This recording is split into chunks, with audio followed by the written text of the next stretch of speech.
Harshakam. This morning our presenter is going to be Japa, Aunk, Africa.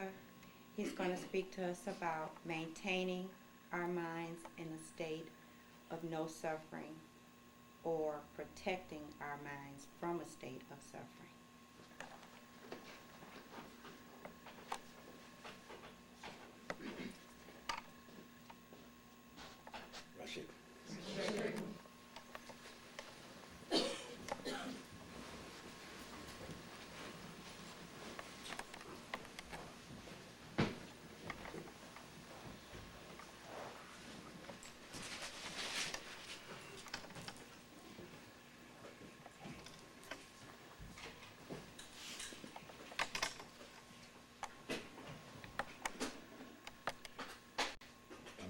That Group Mr. G share a selection for us, and hopefully we'll be able to feel the message and hear the Master speaking through that, and also begin to see and have him be present here. So if you would, go to Mukti.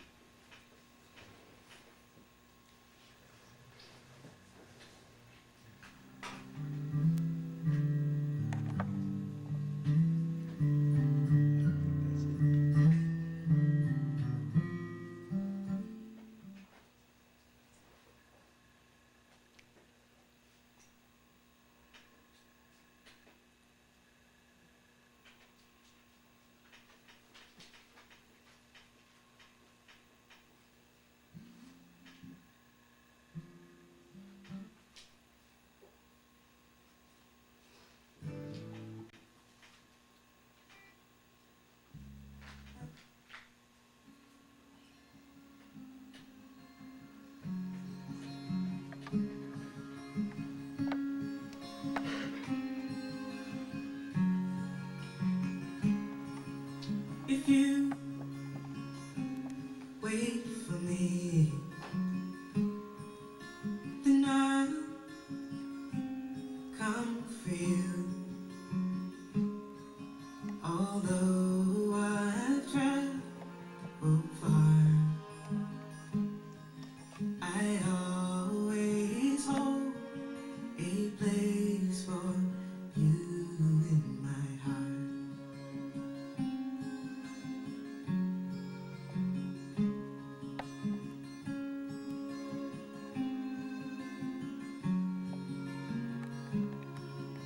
If you think of me, if you miss me once in a while, then I'll return to you. I'll return and fill that space in your heart.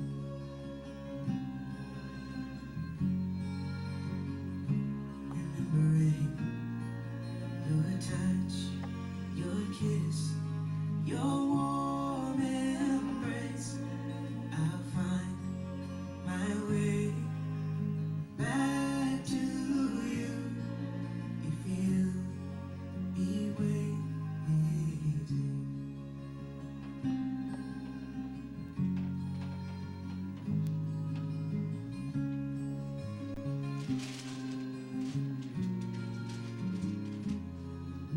If you dream of me like I dream of you,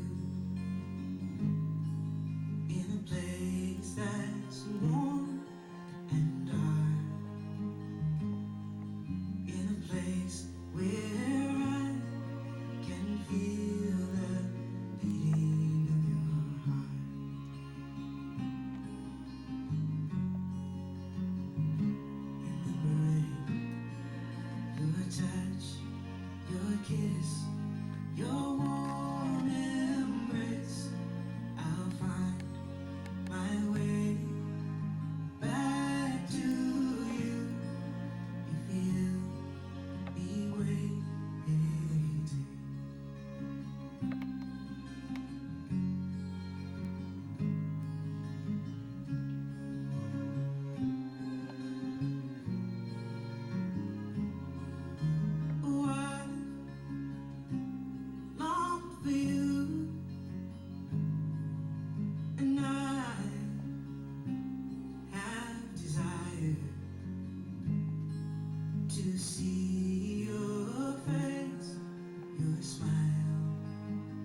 say you'll be waiting.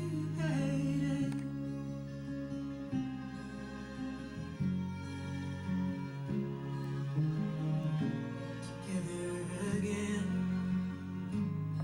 it would feel so good to be in your arms. With all my journeys in, you can make a promise. If it's one that you can keep, I vow to come for you. If you wait for me.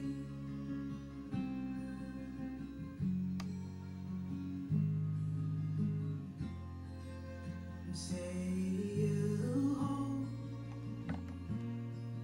a place for me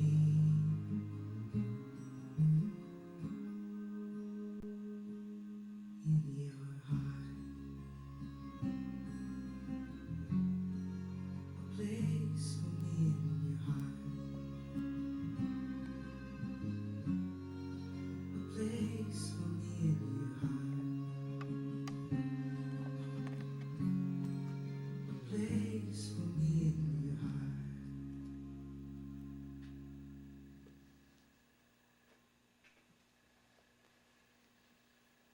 Okay. Before I shake 'em once again. My recent cooler process revealed a lot about my life and living. Specifically, that I was unconscious to suffering. You know, I'd actually been unconscious to my suffering. As a matter of fact, I didn't even know I was suffering. You know. In the process, I, along with my cooler mates, was asked to share 6 incidents of suffering, and this was over like a 2-week period because we met twice a month. So over a 2-week period, I had to uncover 6 incidents of my suffering. I found it difficult to share 6 incidences of suffering over a 2-week period. That's where I started off. And the reason being is because I was unconscious of suffering. Now I came off with 6 incidences, of course, you know, and so did my cooler mates. But I asked myself, why was it so difficult for me to find these 6 incidences over a 2-week period? And what I came up with is that I had been accustomed to suffering, used to it. Matter of fact, even comfortable with it, to the point I professed that I had not been suffering, you know. And of course, I also realized any suffering that I did encounter, it was the fault of somebody else, Bhakti Maji or some other individual. Okay. But I did find it difficult to share those 6 incidents at first. At first it was difficult. And a thing that came off of me, in listening to my cooler mates, as a matter of fact, I shared with one of them that this whole Satsang was going to be about her. So, but I was joking. But in sharing with them and hearing them share, one of the things that came off for me is that if I'm finding it difficult to identify my suffering, and so are my cooler mates, so we all found it difficult to come off with 6, and they should be there like this because they was coming just like that.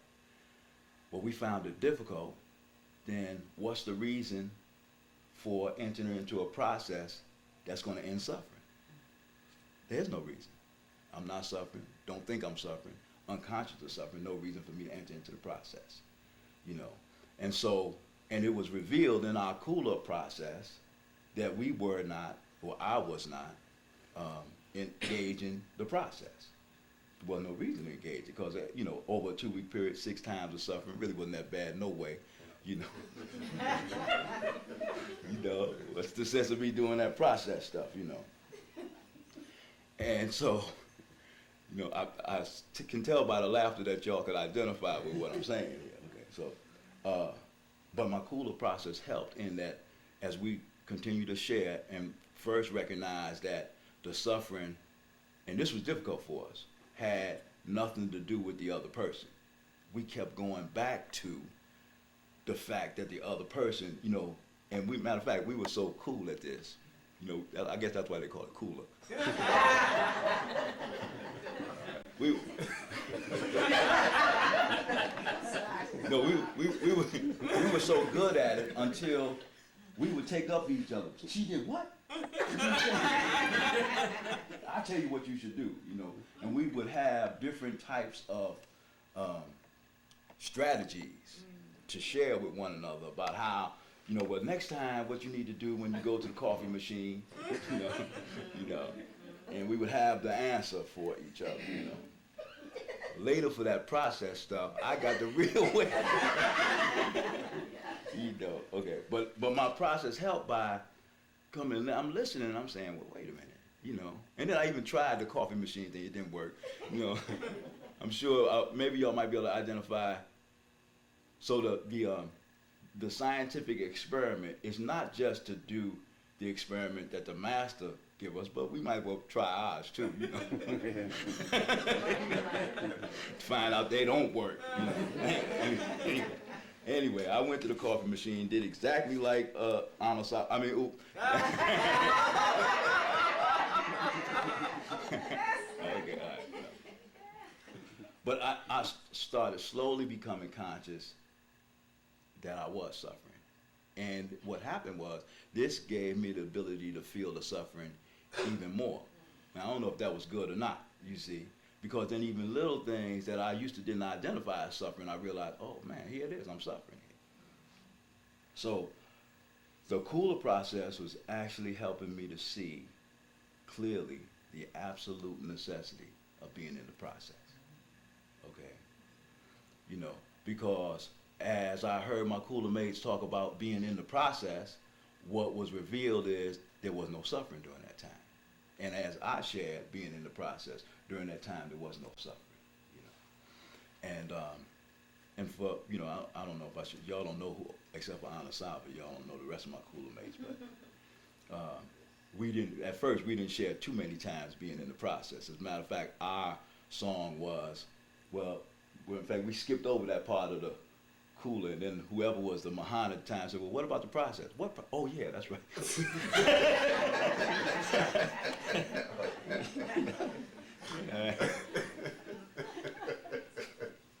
But one thing that was revealed is that the process is really actually the only way for us. Because, of course, you know, in the process, we talking about the dristies and having the wisdom mind, and something that was really, you know, a lot of people say, oh, you really wise, Japa. It was revealed in the process, that's bullshit. You know, there's no wisdom here, you know, and, you know, as far as the dristies is concerned, lack of dristies all over the place in my cooler process.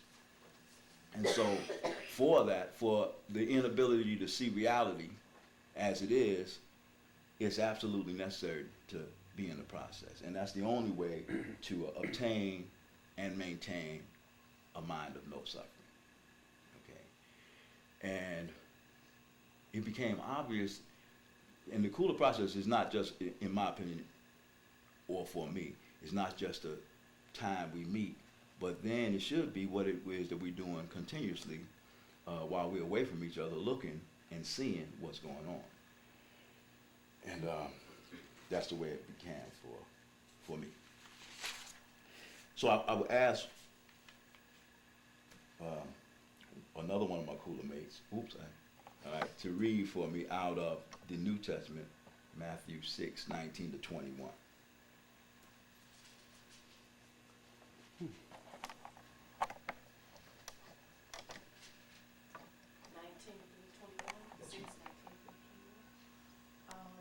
Lay not up for yourselves treasures upon earth, where moth and rust doth corrupt, and where thieves break through and steal.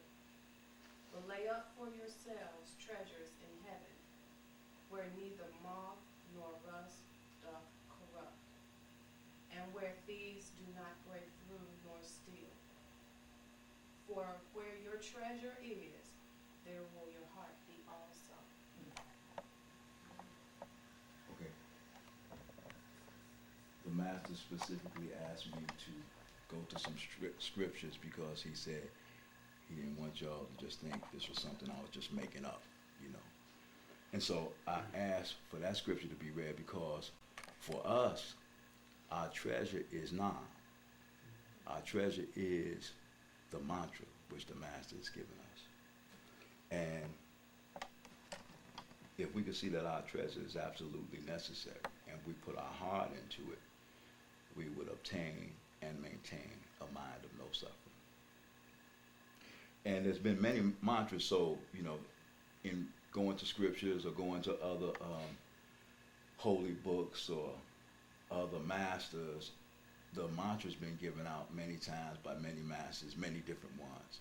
There's and we know some of them, Nam Myoho Renge Kyo, and we also know Om Mani Padme Om. We may know Hare Krishna, Hare Krishna, Krishna Krishna, Hare Hare, and Elaha, Elah, Elahu. These are all mantras, all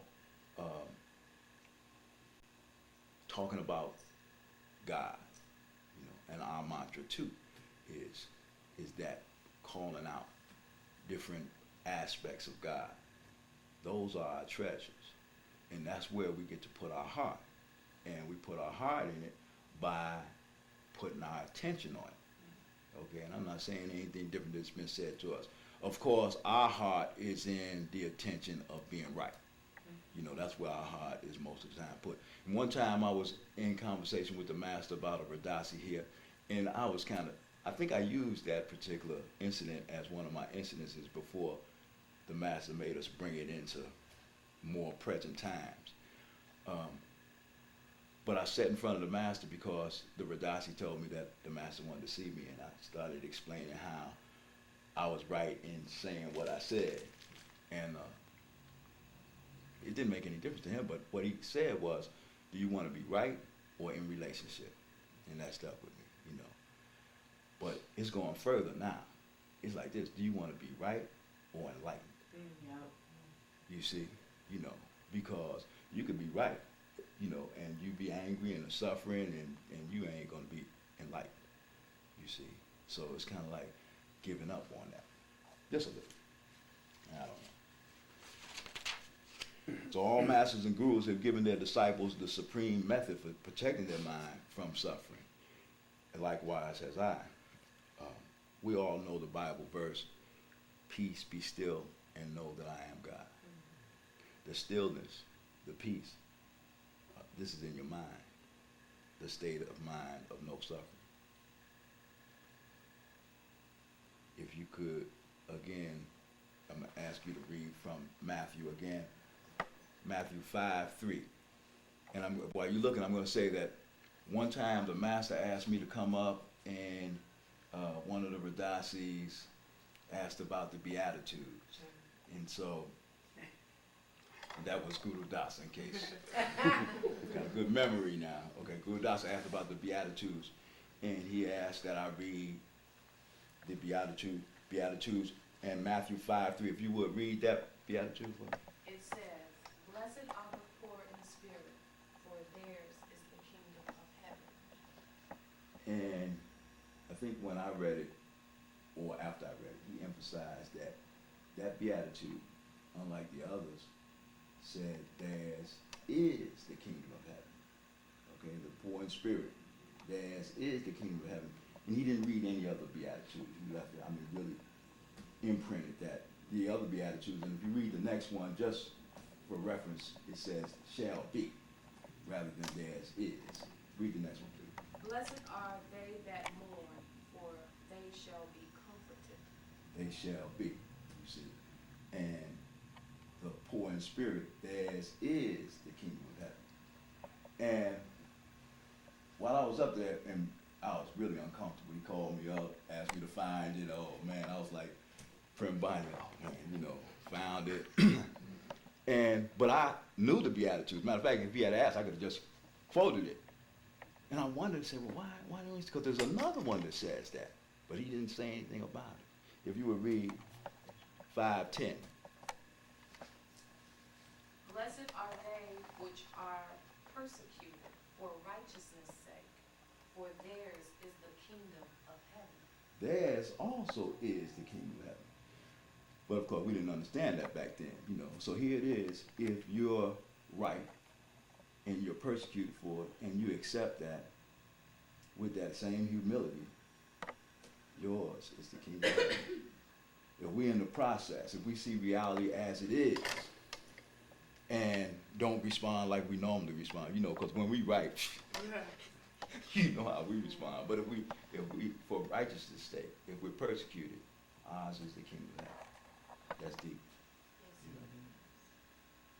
So I also realized from this cooler process, and I want to make a distinction, the cooler process, of course, when we met and talked to each other about what went on, the incidences, and the process being singing the song. When I'm not in the process of singing the song, of saying my mantra, my mind is cluttered, okay? And it's cluttered with negative feelings, you know? And it don't make a difference about what's going on, they're in there, you know? And I think the protection of the mind is more than just protecting it from the outside, it's protecting it from what's already in there, you know? And I have had the opportunity to have Satsang over the telephone with different Radasis. And, you know, one Radasi, we just made up something about Star Trek. I don't know if any of you are Trekkies, you know. But it, I mean, it helped to realize, you know, so the mind is like the Starship Enterprise and we're going into the nebula. And if you don't have your force field up, you know, you're going to get messed up, you know. But we said, shoot, later for that, we're going to see if we can dodge the stuff. You know, we get up in the morning later for the force field. You know, we don't need no force field. We're going to, you know, we could pilots. We could dodge this stuff, you know. It don't work. Turn on the force field, you know. That's why he told me to read the scriptures, because, see, I just make stuff up, you know.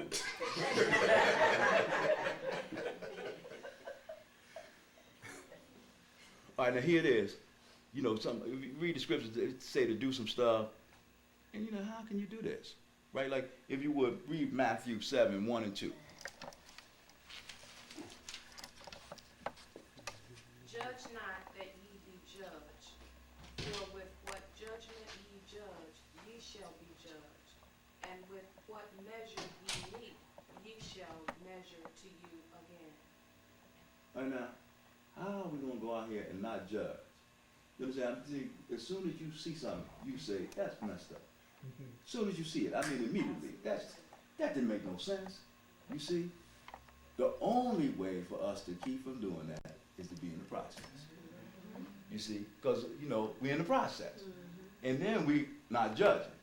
But before we had the process, that scripture didn't make any sense whatsoever. How? I'm not going to judge this asshole. You know? But being in the process, you know, they just did what they did. And it's okay. It's clear, too, for me. This became clear from more so, because it's hard to look at yourself. This is why you got the cooler process, you understand? More so from my cooler mates than from me. That it's clear that a suffering mind wants to cause suffering. You understand? If somebody's suffering, they want to ask somebody to join the goddamn party. You know, either consciously or unconsciously. You know, if I'm hurting, you're gonna hurt. You see? and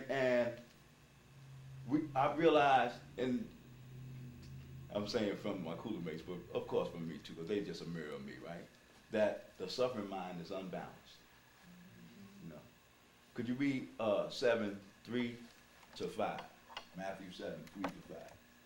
And why beholdest thou the mote that is in thy brother's eye, but considerest not the beam that is in thine own eye?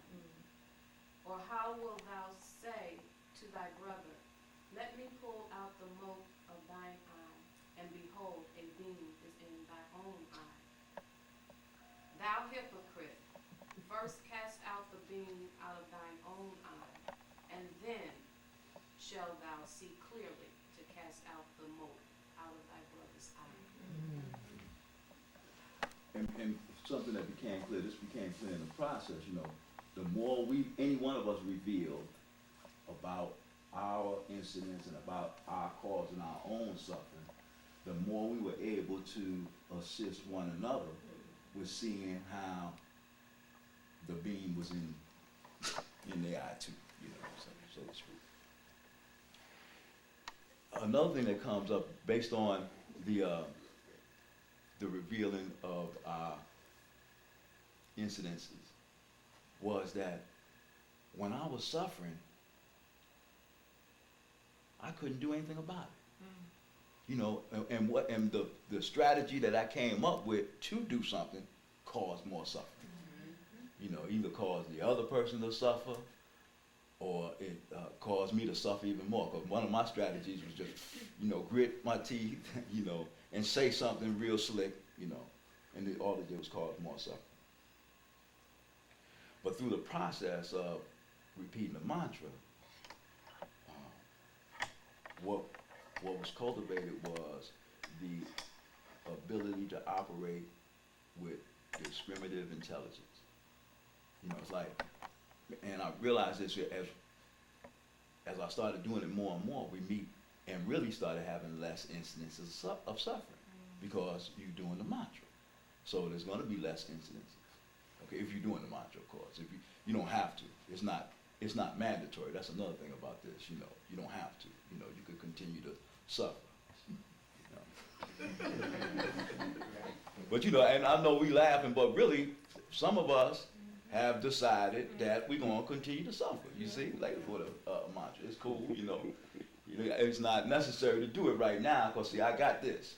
You know, and the thing about doing it moment to moment is really important too, because it's kind of like this. If you could identify, if you're not doing it, so you know, I've played it both ways. You know, if you're not doing it, and then there's an opportunity to say do it, but you're already suffering now. So the opportunity to say, okay, do the mantra, you can end your suffering, or you can help that person suffer. Now, if you're suffering, which do you choose? Help the other person. Right, you know. Because that's what relieves your suffering to you. That's right. You doctor, you must be listening to our people. All right, you know that's what comes up for us. So now, the more we practice, the less our mind is suffering. You know, and remember now, if we're in the mantra, then we're in the state of mind of no suffering.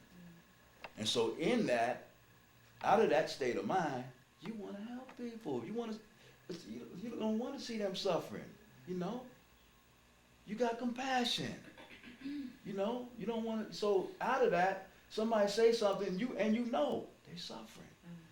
You see, and as you say in your mantra, you know, and this is one of the reasons why you could be persecuted for righteousness' sake, because you say, oh, why, you know. But of course, you know, for those of us who haven't maintained that mind for a while, you know, you suffering, I'll help you suffer some. You know, that's the feeling that we get. And right.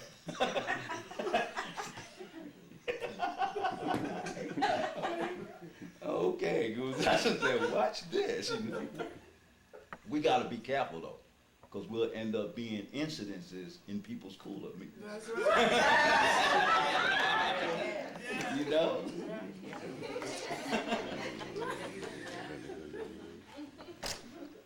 Okay, but once we become aware of this now, and as I'm doing this, becoming more and more aware, I'm saying the value is to have the mind of no suffering. That just makes all the sense in the world. You see, you know, it makes sense to be at peace. You see? So, now even though I see that, and I think probably all of us see it to some degree, some of us more than others, you know. On a scale of 1 to 100, I probably see it around 60, you know. And of course, that's why I missed the cooler meeting yesterday. should have went, I might have been able to say I see it at a 75 maybe now, you know. But the interaction of talking, most people I talk to in my day-to-day business do not see in any way, shape, or form where they had anything to do with any part of their suffering at all. You know, and and they're really convincing. Just like my cooler mates and I used to be with each other when we first started. You know, you right. Matter of fact, they used to tell me, get some flowers for Bhakti Maharaj. Here's the strategy, you know. You know. You didn't use that one. I told him, I said, no, I'm not gonna do it. The master told me to say the mantra. Save my money.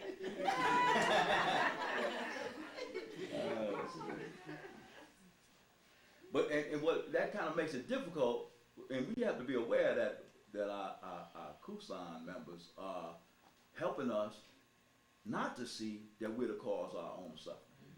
You know, as a matter of fact, if you tell them, you know what, I caused that. I shouldn't have desired. What? What you talking about? I mean, you didn't cause that. If it wasn't for so-and-so, that's what they're going to tell you straight, you crazy. Because if so-and-so hadn't did such and such, you wouldn't have had to be angry with them. You had to be mad with them because they did such and such. You know? Well, we see clearly through the process of the cooler meeting and us sharing the incidences, hopefully, that I've caused my own suffering by the desire that I created. I created the desire, and that's what created the suffering. Okay? And so, you know, we always talk to the master before we do this. One of the things we was talking about was, you know, wanting a car. You want a nice car, you understand? You want to have, you know, Escalade, you understand? But it's possible to get an Escalade and not have a desire for it. You know, you just need transportation, got enough money to buy Escalade, buy it. But not the desire for it, because if you desire the Escalade, I don't know, Bhakti Maharaj told me one day, right around Halloween, somebody was driving down around Holman, and some kids threw some eggs on the guy's car. He got out and shot him. Shot him, yeah, shot him. Shot some kids for throwing eggs on the car. So we got to understand how attached this guy was to his car. You know, suffering. And he was hurt. He had to be hurt when the eggs hit his car. Right, you understand what I'm saying? To get out and shoot somebody, he had to be in extreme pain when the eggs hit his car in order for him to get out and shoot somebody, you know.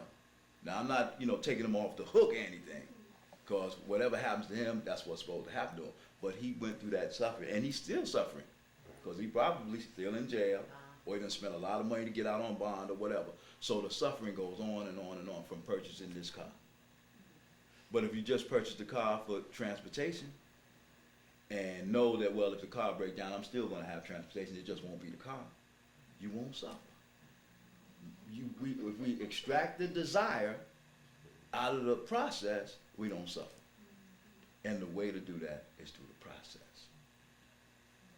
The process interrupts the desire, you know.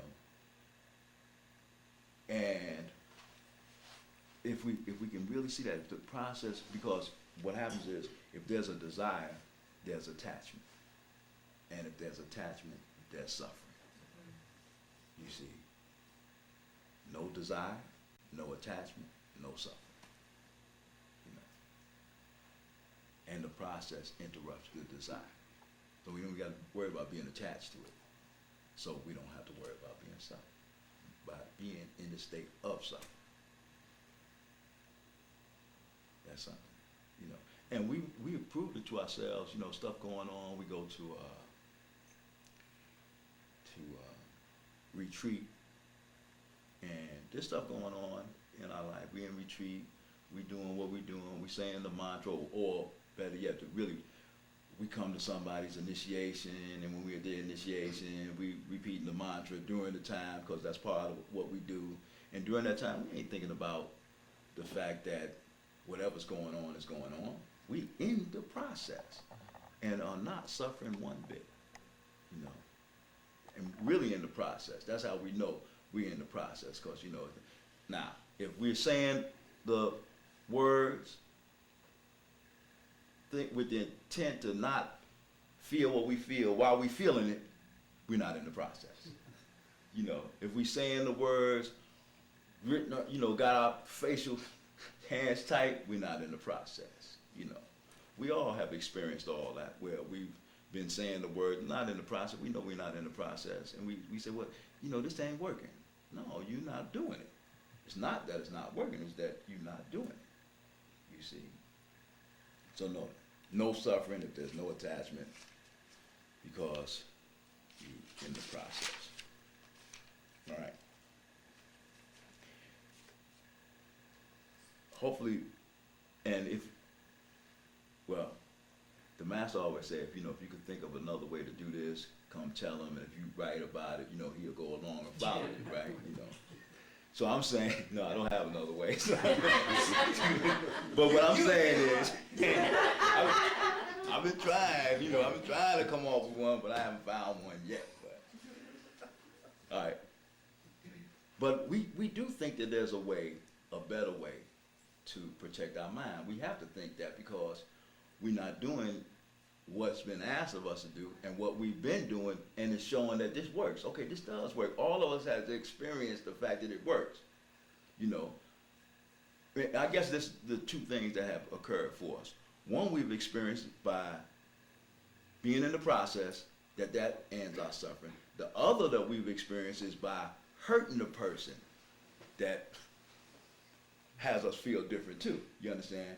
I think we so addicted to the latter till we're not willing to continue to try the former. So addicted to the feeling that we get by, you know, sticking it to them, right? See, good Radasi, you know, you gotta watch out for good Radasi over here. You got a lot of experience with that, right? She's the elder, so she know about this part of it, you know. You know. But we have to protect our mind. There's no other means. Bilal tells a story about the genie, and an opportunity for me to tell the story, not as good as Bilal, but he talks about this. I can't do it as well as he can, but guy finds a lantern or a bottle. I don't know which lantern, bottle. Probably a brother, he found a bottle. He found this bottle, right? And so he was rubbing it, not to clean it, but he wanted to find out what was in it and what proof it was, you know. So he rubbed it, and poof, this genie came out, you know. Big. Female.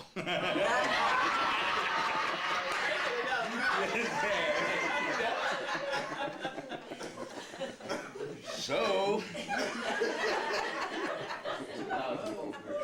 you know, the brothers, you're like, wow. But I always say that he says there's a guy with big lips. It was a woman, she had big, you know.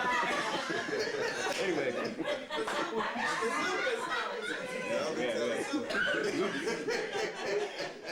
So, you know, the guy was like, baby, wow, you know. So, you know, he started thinking at first, he said, I know my 3 wishes. And so the genie said, no, there ain't no 3 wishes. You can wish for whatever you want. You know, whatever I want, whatever you want. But here's the catch. When you stop wishing for stuff, when you stop asking me to do something, I'm going to kill you. Uh-oh. So the guy said, well, hey, I got this. You know, 'cause I want a whole bunch of stuff, you understand? I got plenty of desires, you know. So he started ripping off the desires. Yeah, give me this, give me this, give me this. And the genie was going, getting it.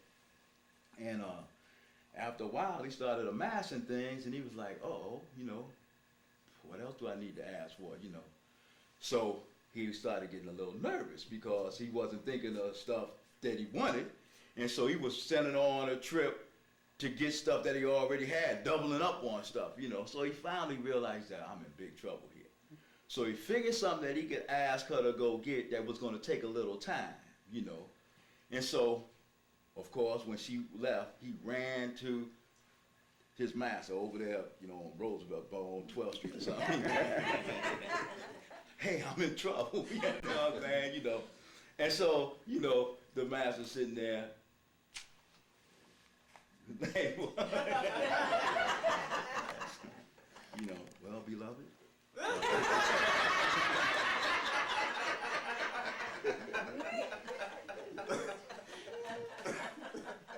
How big was it? No.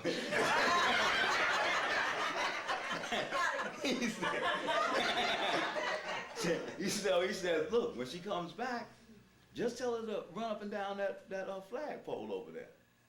And so the kid said, what? Man, you don't have to, just do like I said.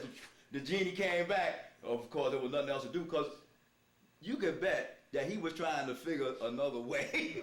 You know, I know, maybe if I asked for it, but because she came back so quick, he just said, you know what, run up and down that flagpole over there. So the genie started running up and down the flagpole, up and down, up and down, up and down. And so the kid said, and so, it was amazing that it worked. I'm free. You understand what I'm saying? Damn, And so, now, of course, he didn't need to talk to the master no more. Oh, okay. All right. But be careful now. Be careful. We might think that. But the moral of the story is it's just what our mind is, in fact, a genie.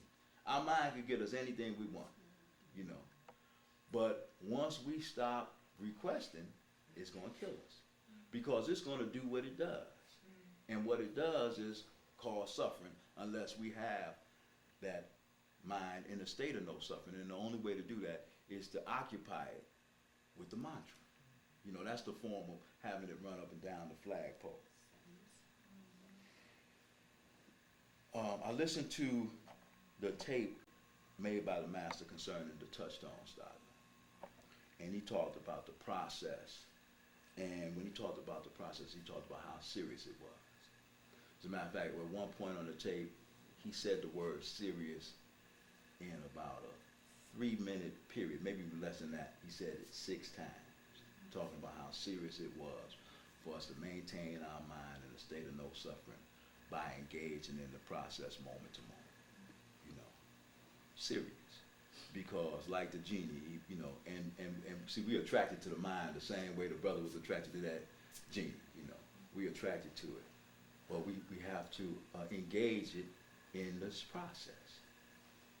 We get to say the mantra, and that's going to have the mind be in that state of no suffering. And, there's a bunch of things we could ask ourselves. Do we want to create suffering for the people around us? We look around here. We love each other here in the house, and we've created suffering for each other here in the house. You understand what I'm saying? Much suffering, And why? And if we do it with us and we only see each other, once or twice a week, imagine what we do to our children and our husbands and wives and our husbands and our... All right. Okay. She got the flowers. Hey. Okay. Yeah, but it's serious.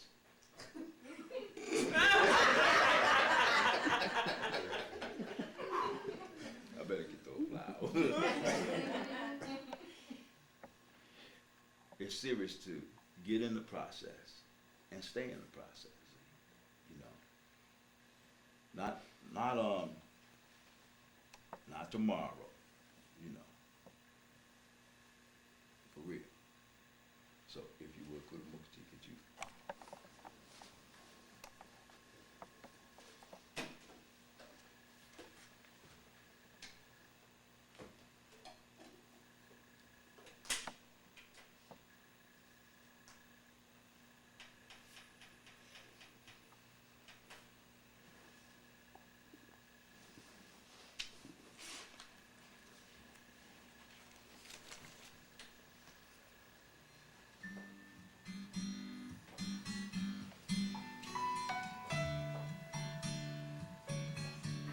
If not now, then when? If not today, if one make your promises, a love declared for days to come is as good as none.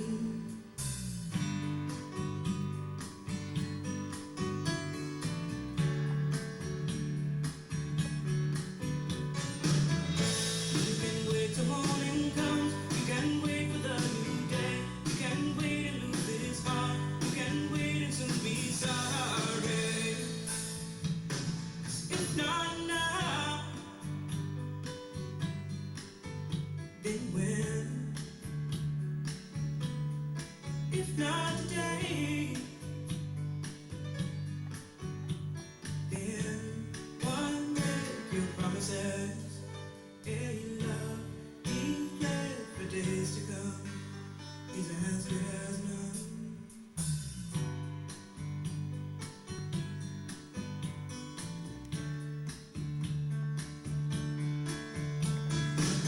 Now love's the only thing that's free. You must take it where it's found. Pretty soon it may become a thing. If not now, then when? If not today, then one make your promises. A love declared for days to come is as good as none.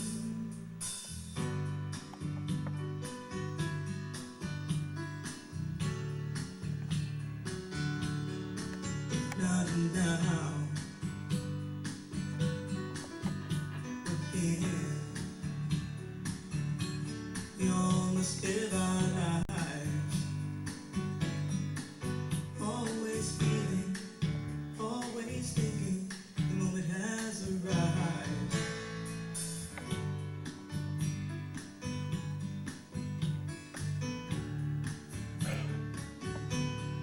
If not now, then when?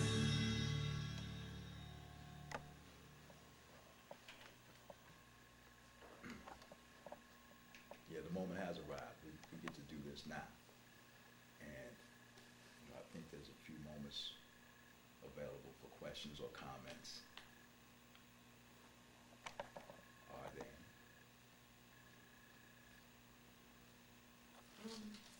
That piece from the Bible, what it says about the poor in spirit, they will inherit heaven. Is that what it is? Theirs is the kingdom of heaven. Can you, the poor in spirit, can you explain that a little more? What the master shared was, as those of us with humility.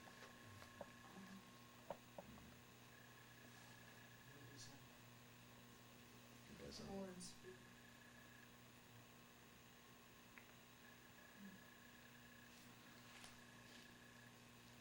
You know, I've had the opportunity to share, and we were able to laugh with one another, and I think that's really good. But this is really serious, you know. Maintaining the mind in the state of no suffering is really serious because, like the guy who was driving his car down round home and that got hit with the eggs, we're subject to that if we're not in the process. You know, into jumping out of our car, hitting somebody in the head with a baseball bat or something, you know. Or, you know, we just are subject to it. This is serious, you know. We get to practice. You know, we've been given the treasure.